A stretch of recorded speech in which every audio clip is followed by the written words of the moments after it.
Hey, welcome back. It's me, Bill Hall, and it's great to be with you again.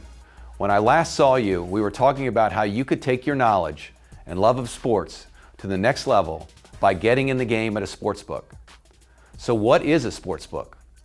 Well, just as the New York Stock Exchange is a financial market for financial instruments like stocks, bonds, and options, a sports book is the market for the outcome of sporting events. In fact, and not many people know this, a lot of Wall Street traders refer to their portfolio positions as their book. In the US, the most popular sports books are in Las Vegas, and they're located in large casinos like the Bellagio, Mandalay Bay, and the Venetian. Sports books provide the actual mechanism and place to set the betting odds and post the lines. Sports books also provide all the financial infrastructure required to record, process, and settle the wagers. Legal sports betting takes place at a variety of sports books located around the globe and on hundreds of websites. But that's assuming you're located in a country that allows sports betting. And from now on, when I talk about sports books, I'm talking about companies that are authorized to do business in the countries in which they operate. Some of them are even publicly traded on the global financial markets, like William Hill, Paddy Power, and Ladbrokes, who all have well-known institutional shareholders. To be clear, I'm not talking about local bookies. Remember, as we discussed in a previous video, sports betting is a zero-sum game, meaning that for every dollar won at a sports book, there's a dollar lost. The losers pay the winners, and the winners pay the sports books out of their profits. That's the way it works.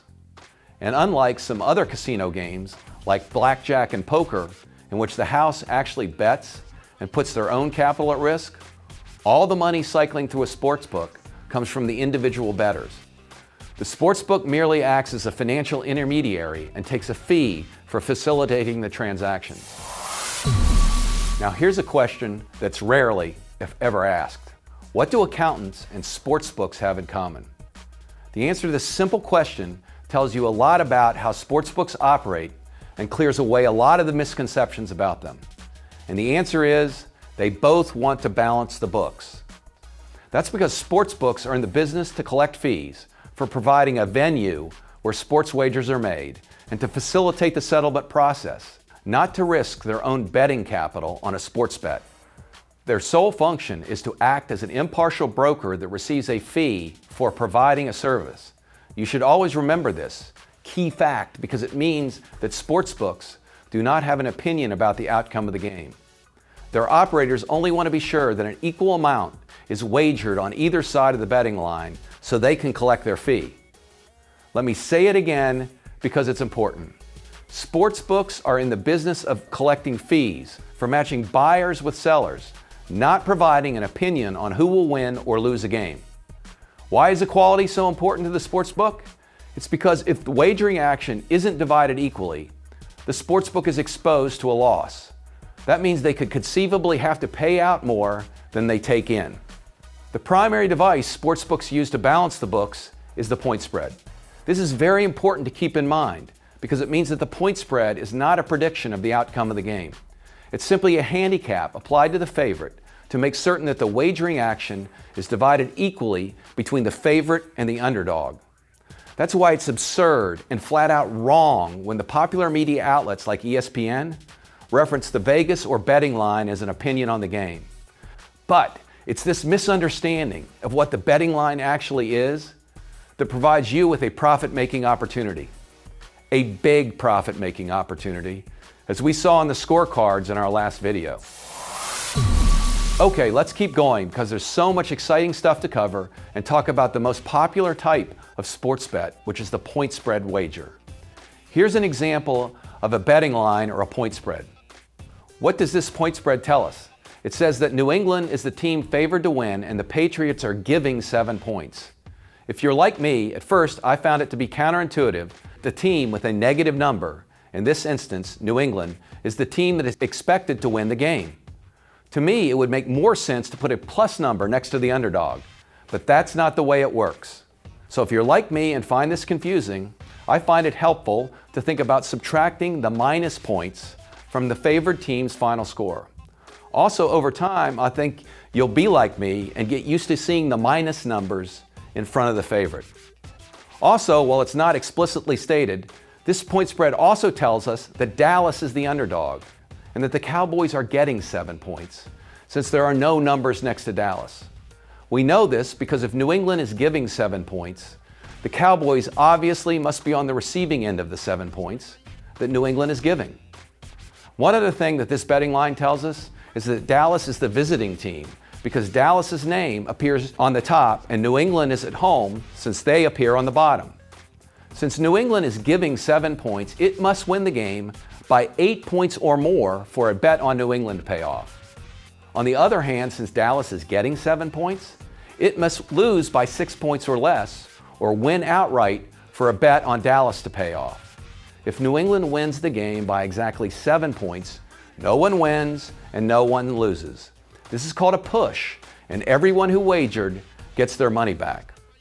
When you think about it, that's a lot of information packed into a small space. The point spread can also be viewed as a handicap given to the favored team to win the game. That's why when you wager on a favorite, it's often referred to as laying points because you are giving points. On the other hand, when you bet on the underdog, it's referred to as taking points since you are receiving points.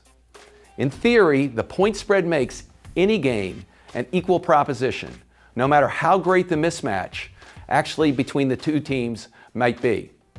The purpose of the point spread is simple. It's to equally divide the amount of money wagered on the game so that an amount bet on Dallas is the same as the amount bet on New England. In standard point spread wagering, a sportsbook typically pays out $100 in winnings for each $110 wagered. What this means is that when you place a wager on Dallas and want to win $100, you must put down $110. As an example, let's say two bettors wager $110 on opposite sides of the same point spread, meaning $110 is wagered on Dallas and $110 is wagered on New England. So the sportsbooks now have collected $220. Assuming the actual outcome of the game is not a push, meaning New England does not win by exactly 7 points, then one bettor wins and the other bettor loses. The winner receives a total of $210. The $110 he put at risk and the $100 profit from a winning wager. That leaves the sportsbook with its commission or fee of $10. This $10 fee is often called vigorish, or just the vig. As an interesting sidebar, the term vigorish derives from the Russian word yagorish, meaning winnings, and was brought to the US early in the 20th century by the speakers of Yiddish. But no matter what it's called, let's be sure to note who paid the sportsbook. It was the winners, not the losers. The winner pays the commission because without the services of the sportsbook, the winnings, in our example, would have been $110, the same as the amount wagered by the winner of the bet. Instead, the winner only collected a $100 profit. So the winner only won approximately 91% of what he or she could have lost. And the sportsbook collected a commission of about 9%. Practically speaking, and as a matter of convenience, most bettors wager in increments of $10. For example, a $10 wager wins $9.10. A $50 wager wins $45.50. A $100 wager wins $91. And a $1,000 wager wins $910. While the commission or service charge that the sportsbook receives may seem steep, you just have to accept it as a cost of doing business. You can also think of the commission as a success fee that you pay only if you win. I personally like thinking of it as a success fee because that means I won. Remember the scorecards we discussed in the previous videos? They showed that there's loads of money to be made betting on sports, even after paying out the success fee. So don't get hung up on the amount of the commission. To get a handle on how sports betting works and how you can win, I think it's useful to think about it as a game involving 6 players and officiated by 1 referee. The players are Amateur Andy, Streaking Steve, Louie the Loser, Last Chance Vance, Frank the Fan, and you, the intelligent bettor. In real life, most actual sports bettors fall into one of these 7 categories. And in this imaginary game, we'll refer to the referee as Leonard the Line Maker. As we've previously discussed, the sports betting game is played at a sports book. Leonard the Line Maker the referee, is employed by the sportsbook and has a very important job with lots of responsibilities. Like any good official, Leonard must ensure the integrity of the game and make sure all the players observe the rules.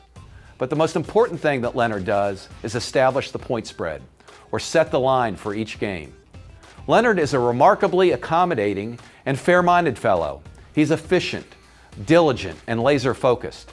He's also committed to his primary responsibility of balancing the books in an objective and unemotional way. He has no favorites among the teams playing in the games, and he has no opinions as to the outcome.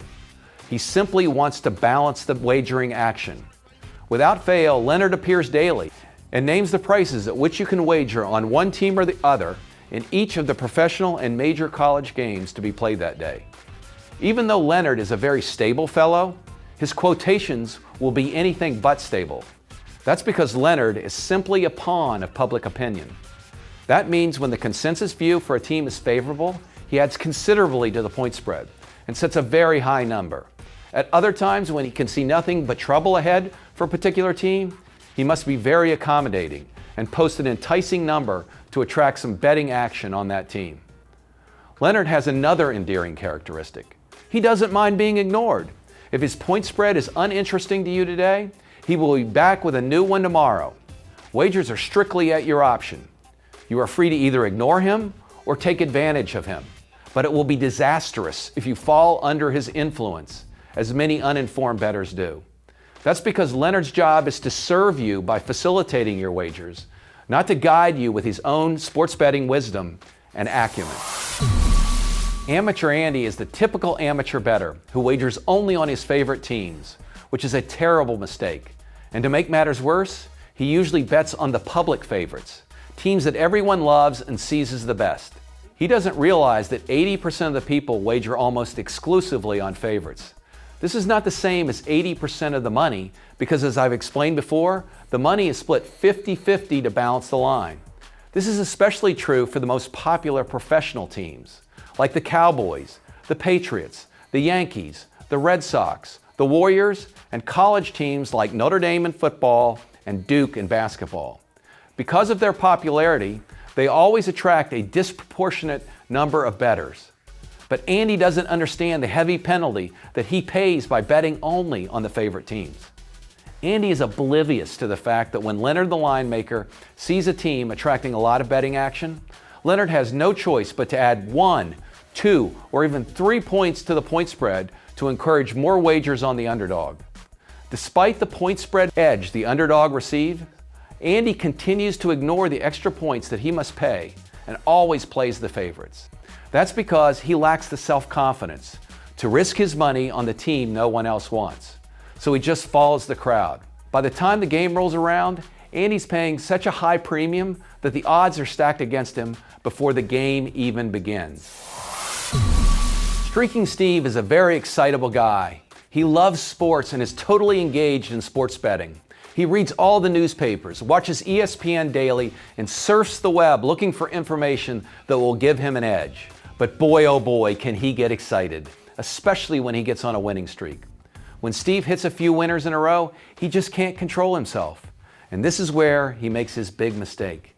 He violates one of the essential principles of successful sports betting. He starts increasing his bet size with each consecutive win.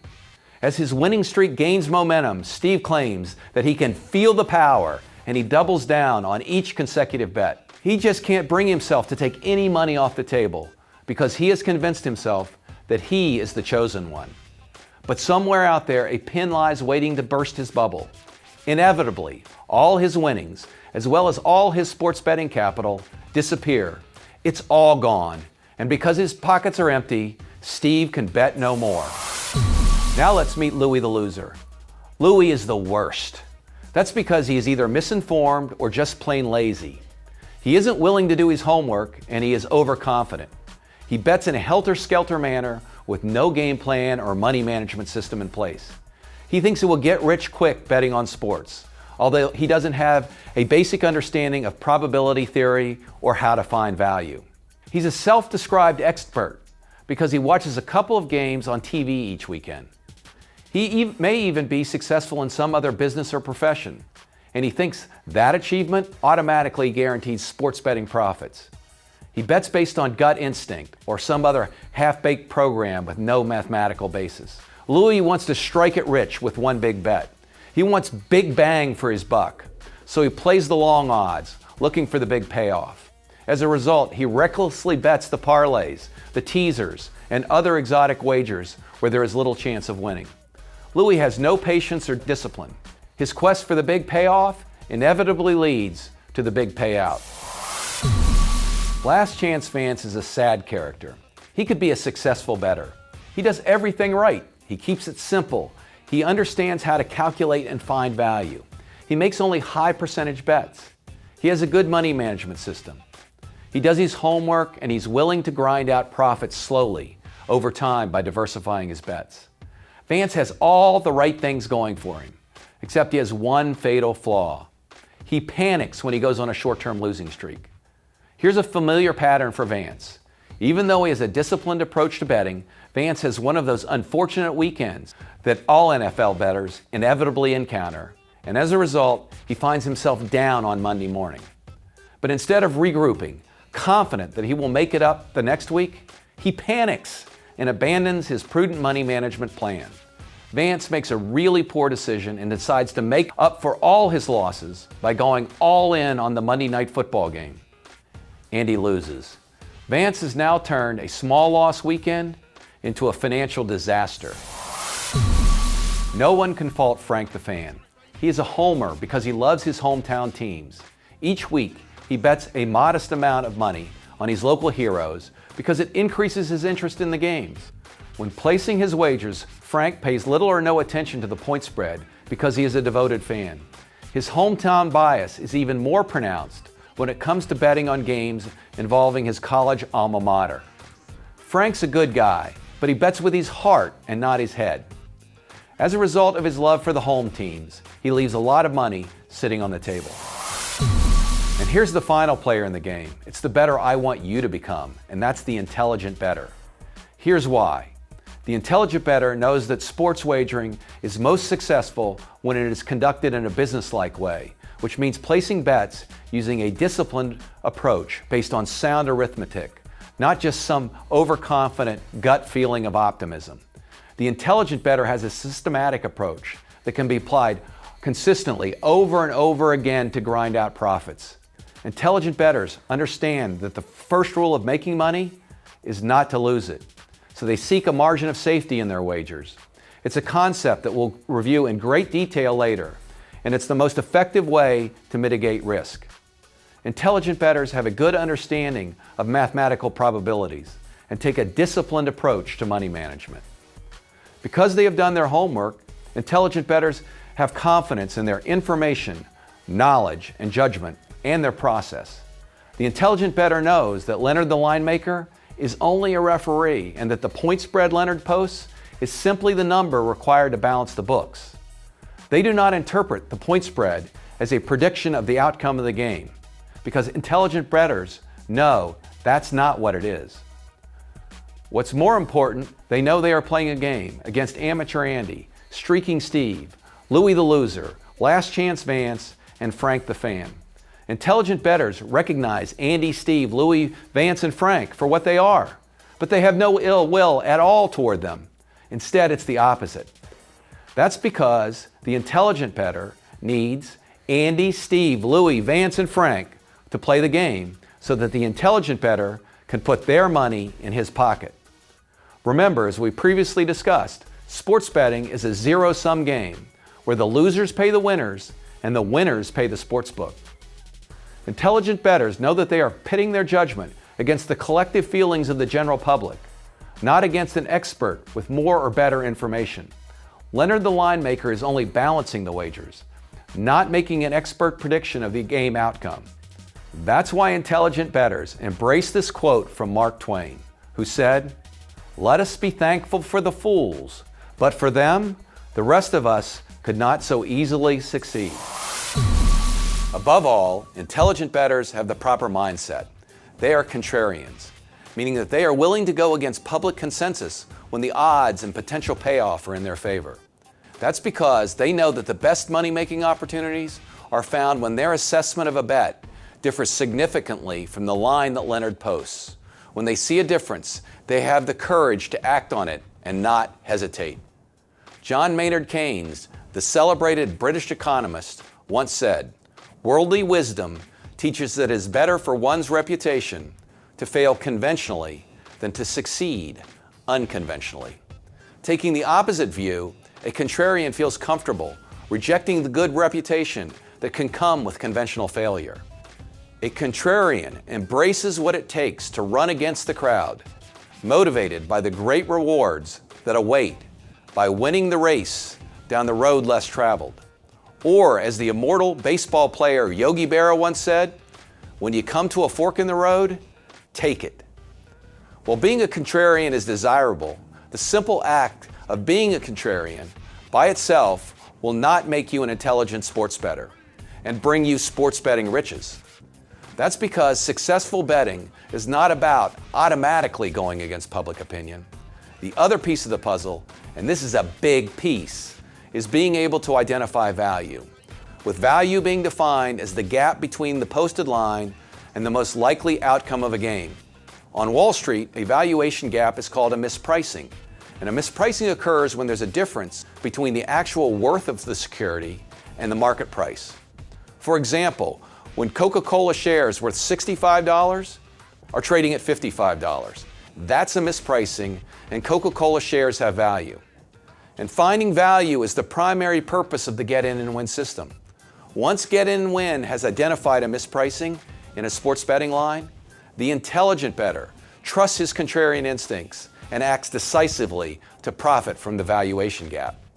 That's because without the contrarian confidence to take action, all that remains are missed opportunities and that empty feeling you get when you reach into your pockets and find nothing there. You don't want to be, and I don't want you to be, that person. And with Get In and Win, you won't be. In addition to a contrarian mindset, there are 5 essentials that you must have to win consistently and earn profits when betting on sports. And they are: number 1, a better model; number 2, superior information; number 3, risk control through selective betting; number 4, careful money management; and number 5, discipline. We're going to dive into all these fundamental factors in detail in upcoming videos. But for now, let's just get a general understanding of what they mean and why they are important. The first requirement for placing winning bets is a better wagering model. That is a framework for analyzing and betting on a game that gives you an edge over what other bettors are doing. You want a process that is accurate and easy to use. And because there are lots of potential games to analyze each day, you need something that can be applied over and over again in a time-efficient manner. The Get In and Win system incorporates all of these elements. And best of all, it produces profitable results. Its elegance is in its simplicity. It's a systematic approach, and it requires a minimum amount of time to maintain and apply to each game. Unlike All-Star and Hall of Fame pitcher Lefty Gomez, who infamously said, "I'd rather be lucky than good," in sports betting, it's much better and way more profitable to be good as opposed to lucky, especially over the long term. If you have any doubt, just think about the scorecards we looked at in our last video. Yet in too many cases, sports bettors make the mistake of dwelling solely on the outcome of their wagers without appropriate consideration for the process that got them there. Was it skill or was it luck? Most sports bettors who get a lucky short-term win on a quick wager often press that luck again and again and again, even when it turns against them.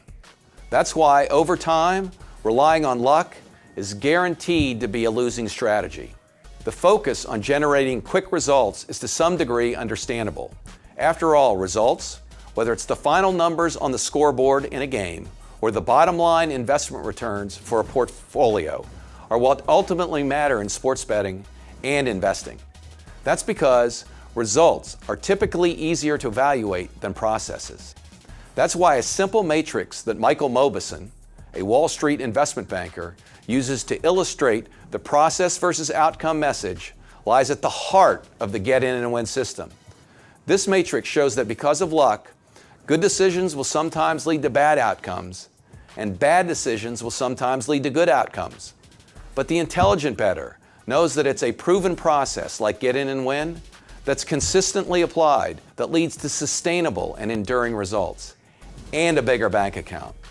The intelligent bettor lives by this matrix, knowing that over time, more thoughtful decision making will lead to better long-term results.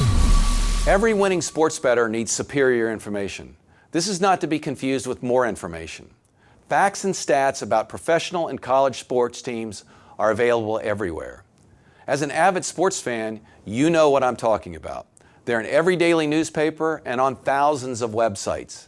But that doesn't mean this is high quality information. In fact, a lot of it is just filling up space. Indeed, there's so much data floating around the globe that technology giant IBM recently issued a report titled Understanding Big Data. And in their report, IBM claims 90% of the data in the world today has been created in the last 2 years alone. And since the internet provides such easy access to so much of this newly created information, many inexperienced investors and sports bettors mistakenly believe more information provides added clarity and improves decision making. But in reality, additional information often just serves to confuse the decision making process. Indeed, in the investment business, the best investors know that the incremental knowledge gained can actually decrease. That's right, get smaller with each additional piece of information added. James Montier, an expert financial analyst and a partner in the well-respected investment firm GMO, says it this way in his book, Value Investing. Often in the investment business, which has an obsession with minutia, too much time is spent trying to find out more and more about less and less until we know everything about nothing. Rarely, if ever, do we stop and ask ourselves what we actually need to know. Look, what matters to sports bettors is information that helps them determine who will win a game and by how many points. Nothing else is relevant. Get In and Win focuses your attention on those statistics that are important to placing winning bets, allowing you to disregard the vast ocean of statistics in every sport that are of little or no betting value. When betting on sports, your objective is simply to win a high percentage of your wagers. In the process, it's obvious that you don't want to lose your precious sports wagering capital. Risk then can be defined as anything which interferes with your intended result of making winning bets. To be a successful sports bettor, you must constantly be aware of risk and avoid taking on too much. But that's not as easy as it seems, because in life, as well as in investing and sports betting, risk and uncertainty are inevitable. That's why you can't completely eliminate risk from sports wagering. However, if you are careful, you can manage it and control it, just as the best investors on Wall Street do. The primary risk management tool in the intelligent bettor's toolbox is selectivity. What I mean by that is, intelligent bettors guard against the risk of loss by placing wagers only on those games where they believe they have a real advantage. They keep their wagers focused and pass on a lot of possible bets. The intelligent bettor places a bet in the same way as baseball great Ted Williams approached hitting a baseball. As we all know, Williams was one of the greatest hitters in baseball history. He combined power with patience and control. Williams documented his baseball legacy in a thesis on batting titled The Science of Hitting. It was a book that characterized hitting as a real-life application of geometry. In his book, Williams explained that when entering the batter's box, he would mentally divide the strike zone into a quadrant made up of 77 color-coded compartments, all equal to the size of a baseball. He also signed a number representing what he thought his batting average would be when pitches were thrown in each of these 77 discrete areas. Williams said that he would only swing at those pitches that were in those compartments where he knew he could usually connect and get a hit a high percentage of the time. Places he called his success zones. If a pitch was on the fringe, he would patiently wait for the next one. That's because he knew that a called strike was better than swinging at a bad pitch, because it could result in an out. What's more, there were only 3 areas where Williams thought he would hit 400 or better. Talk about a picky hitter. In 1941, Williams became the last Major League Baseball player to hit over 400 for an entire season when he notched a batting average of 406. The lesson here is that you greatly increase your odds of success when wagering on sports and investing when you are selective and only swing when the odds are squarely on your side. That's because the greatest thing about sports betting and investing is that there are no called strikes. You can stand at the plate and let our pitcher, Leonard the linemaker, throw pitch after pitch right down the middle, and you don't have to swing. If the pitch he's throwing is New England -7, and you don't know enough to decide on that bet, you can let it go right by. There is no umpire to call a strike. In sports betting, taking a swing is entirely at your discretion. If it only had been so easy for Ted Williams. For you, there is only one way to strike out, and that's if you swing and miss. So there's no reason to swing unless you see the pitch or a bet that you want. Get In and Win will show you how to selectively identify the pitches or bets that are in your success zone and where there's a significant margin of safety, which I'll discuss in detail in the next video, so you can confidently step into the batter's box and wait for your pitch. While it may be obvious, the first rule of making money is don't lose it. Unfortunately, that's not always possible, since as any experienced sports bettor or investor knows, some losses are inevitable. However, it's vital to control them so you can protect your sports wagering capital. One way you can do this is to limit the size of your wagers. This is where the 5% rule comes in. Wagering a consistent 5% of your sports betting capital will properly balance your wagers and enhance your returns and limit the amount you can lose on any one wager. In our last video, I introduced you to the 5% rule and showed you several scorecards to illustrate the extraordinary returns that can be earned by consistently wagering 5% of your sports betting capital. Think of 5% positions as the equivalent of hitting singles in baseball. The goal is to stay in the game and get on base, not swing for the fences and try to hit home runs every time you come to the plate. The intelligent bettor knows that significant returns can be earned by just cranking out single after single. When intelligent bettors step into the batter's box, they are not only selective, but also equally focused on getting their bat on the ball. They are contact hitters, meaning they don't go down swinging very often. That's because the greatest risk to your sports betting capital is the wipeout, which means losing all or most of your betting capital. The intelligent bettor knows that wipeouts are a financial disaster. They understand the cruelty of the arithmetic associated with big losses and know that suffering a 50% loss requires a 100% gain just to break even. Yes, all savvy investors know if you lose half your investment capital, it takes a Herculean effort just to get back to where you started. Here's what I mean. Suppose you start with $100, then you lose 50% of it, which means you now have $50.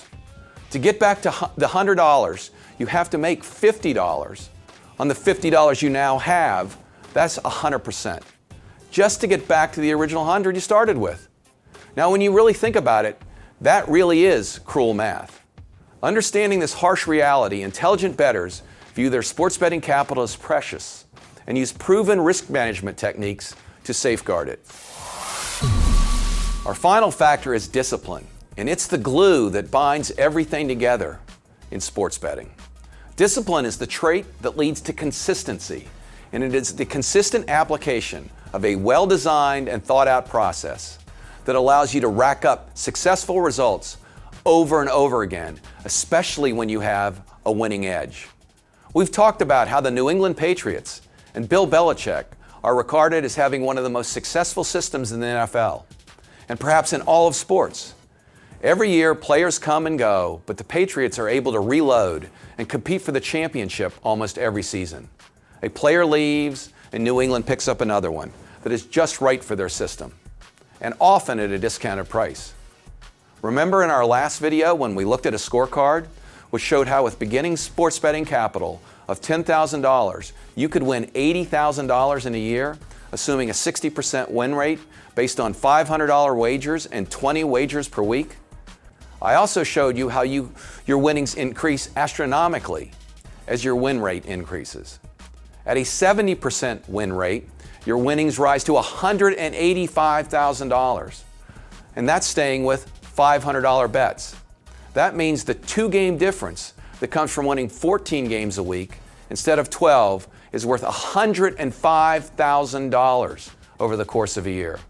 That's why once you have all the other fundamental principles in place, a better model, superior information, risk control, and careful money management, it's discipline that ultimately determines how much money you will make. Look, let's be honest. It takes commitment and discipline to make 1,000 high-quality bets in a year, just like it takes extraordinary discipline for Bill Belichick to keep his winning system in place for the New England Patriots year after year. But intelligent bettors know that by applying discipline, huge financial rewards are within their reach. Think about it. The returns for a 60% win rate are spectacular.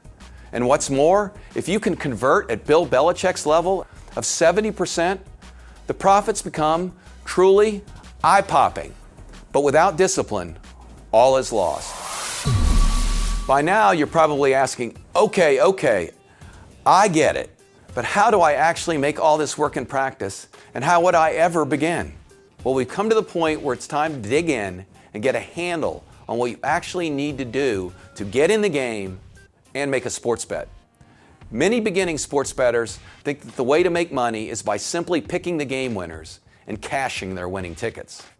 Well, that certainly has some truth to it. Successful sports betting is rarely that easy. That's because just being able to pick winners isn't enough. You have to get over another hurdle, and it's a big hurdle to make a successful sports bet. And that hurdle is you must account for the point spread. That's because after taking the point spread into consideration, a losing team can still be a winning bet. And it's because of this that winning consistently when making sports bets is about identifying on which side of the point spread value lies. Is it with the favorite or the underdog? It's not just about picking the game winners. As an example, let's think about an NFL game between the New York Giants and the Pittsburgh Steelers, with a point spread that makes the Steelers 3-point favorites. From earlier in this video, we know that's written as Pittsburgh -3. And if you've come this far with me, you know that Pittsburgh -3 doesn't necessarily mean that the Steelers are a field goal better than the Giants. All it means is that making the Steelers 3-point favorites is the amount required to bring the sports books into balance and equally divide the wagering action on the game. But it's this 3-point differential that's the starting point for a sports bettor. That's because the posted line provides you and me, as intelligent bettors, using Get In and Win, with the opportunity to find value and profit on either side of the point spread. As you can see, I get really fired up about this. And that's because finding value in a sports bet is really interesting and exciting stuff. For intelligent and business-like bettors, like you and me, this is where the money-making opportunity begins. So what do I mean by value? As an example, let's jump ahead and say that after applying the Get In and Win system to this game, our analysis shows that New York is actually the better team. In fact, the work we've done shows that New York is actually so much better that we would expect the Giants, not the Steelers, to be favored, and to be favored by 7 points. The intelligent bettor sees that at Pittsburgh -3, there is a whopping 10-point difference between his own predicted outcome of the game and the point spread. That's what I call a high-value betting opportunity. So then, with a touchdown and field goal differential in his favor, the intelligent bettor trusts his contrarian instincts and confidently places a wager on the Giants. But don't I wish that finding value was always so easy? If it was, then picking upsets would be all that we need to do to cash winning tickets. But I know from experience that's not going to happen. It's far more likely that you're going to find that your prediction about the winner of the game will be in agreement with the sports book. The question then becomes, by how much will they win? We started this video with another NFL game between Dallas and New England, where the point spread was New England -7. Let's say that after applying Get In and Win to this game, your forecast shows that New England should win, but by only 3 points. The value bet in this instance then, would be to take Dallas and the 7 points, even though you think New England will win the game. Should the game turn out as you expect, with New England winning by only a field goal, then your bet would also be a winner, even though your pick, Dallas, is the losing team, since the Cowboys were getting 7 points and the Patriots only won by 3. That's because, as this example shows, in point spread wagering, it's possible for a team, Dallas in this instance, to lose the game and still be a winning bet because of the boost in the points provided by the point spread. On the other hand, it's also possible for a team to win the game, like New England in this example, and still be a losing bet because they are unable to overcome the point spread handicap. That's why it's imperative to know which side of the point spread represents the best betting value. So how exactly do you assess value? In our next video, I'll guide you through the specifics of the Get In and Win system and the related value ratings and score sheets, which will show you exactly how to pinpoint value. It's a system that combines time-tested Wall Street money management principles and Billy Beane's cutting-edge sports analytics into a simple but powerful process so you can calculate your own game scores and point spreads. That way, you can find the betting lines most likely to pay off for you. In Michael Lewis's best-selling book Moneyball, Oakland A's general manager Billy Beane explained how he used the concepts of value and mispricing for his benefit in putting together a winning baseball team. His problem, as he described it in the book, was that he had $40 million to spend on 25 baseball players, while his opponents, which were much richer teams in big media markets, had about $225 million to spend to fill out their rosters. What was Beane supposed to do with his $40 million to avoid humiliating defeat? What you don't do, says Beane in the book, is what the Yankees do. If we do what the Yankees do, we lose every time because they are doing it with 3 times more money than we are. So Beane approached the situation by setting it up as if it were a math problem. He looked at the places where traditional baseball stats don't tell the truth, or as he would say, lie about player value. His goal was to analyze and value the events that occur on a baseball field differently and more accurately than they had ever been measured before. That's because Beane believed that the market for baseball players was so mispriced and the general concept of value so misunderstood in baseball that there was a huge opportunity for a sophisticated front office using value-oriented analytical methods and a systematic approach to, as he would say, run circles around much taller piles of cash. Using arithmetic, sound baseball knowledge, and good judgment, Billy Beane developed his own unique appraisal method for valuing baseball players. In fact, some derivative of what he has developed has been widely adopted by most teams in Major League Baseball. Applying his system in a disciplined way enabled Billy Beane to transform one of the poorest teams in terms of financial resources in baseball into one that contends for a championship almost every year. As a rival general manager once said, Billy is up here and everyone else is down here. And there's no question that Billy Beane has become one of the best in his game at assessing value. Because sports betting is all about finding value, the intelligent bettor is always thinking in a value-seeking way. The intelligent bettor looks for pricing inefficiencies in the posted line in the same way that Billy Beane evaluates baseball talent and Warren Buffett values potential investments. To be an intelligent bettor, you must determine which team gives you the best value at the price being offered, as represented by the point spread. Intelligent bettors are constantly searching, always looking for those teams where betting value exceeds the price of placing the bet. Using the Get In and Win value-seeking approach, everything but value will fade from view. Or as investment icon Warren Buffett says, price is what you pay and value is what you get. Do you really think that most sports bettors think that way? Of course they don't. And that's precisely why I created Get In and Win, to provide sports bettors with a systematic approach for finding value in a way that's similar to the methods the new breed of coaches and general managers like Billy Beane are using to make their teams successful on the baseball diamond, the basketball court, and the football field. We've covered a lot in this video. We've talked about how sportsbooks work, how point spreads are set, and how betting is really just a game. You've met the intelligent bettor, as well as the other players that are in the game with you.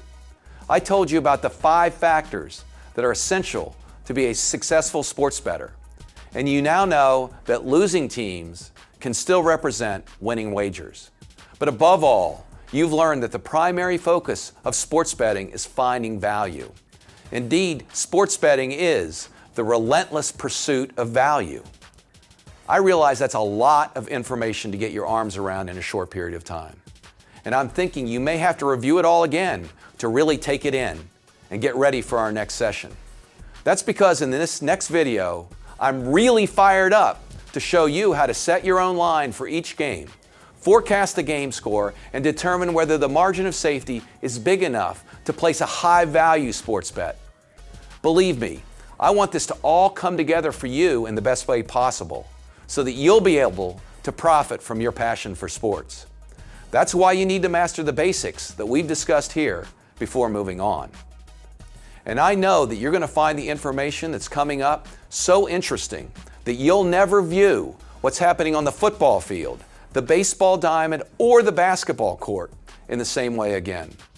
You're going to learn how to break through the box score and get the behind-the-scenes information that will make you an intelligent bettor. Get ready because it's going to be fun and informative. Until I see you again, good luck, have fun, and may the odds be with you.